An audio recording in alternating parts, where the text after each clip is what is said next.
జరిగింది. ఆలయంలో ఉదయం బాబావారికి అభిషేకాలు, గవ్వల అలంకరణ నిర్వహించారు. స్వామివారిని దర్శించుకున్న భక్తులకు దేవస్థానం అధికారులు తీర్థప్రసాదాలు అందజేశారు.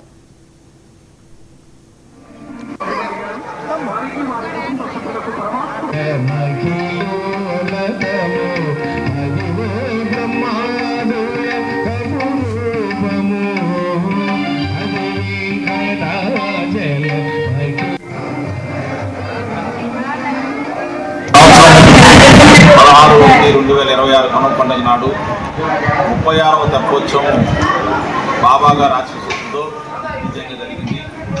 ఈ తెప్పోత్సవంకు అనేక మంది భక్తులు పాల్గొని బాబా వారి ఆశీస్సులు పొందడం జరిగింది. ఈ తెప్పోత్సవానికి ఆశ్రమంలో సాంస్కృతిక కార్యక్రమాలుగా అన్నమయ సంకీర్తనలు, హరికథా కాలక్షేపము, నాదస్వర కచేరీ నిర్వహించడం జరిగింది. బాబావారికి అలంకరణగా గవ్వలతో అలంకరణ అనేది చేయడం చేసింది. ఈ యొక్క తెప్పోత్సవంకు ముఖ్యంగా పోలీస్ శాఖ వారు మనకు అనేక రకాలుగా సహకరించారు. సిఐ గారికి, ఎస్ఐ గారికి ఆశ్రమ కమిటీ తరఫున ధన్యవాదాలు తెలియజేస్తున్నాము.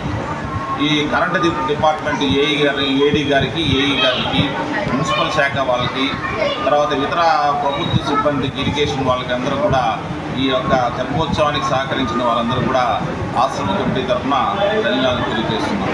ఈ తెప్పోత్సవానికి విచ్చేసినటువంటి భక్తులందరూ కూడా బాబావారి ఆశీస్సులు కలగాలని ప్రార్థిస్తూ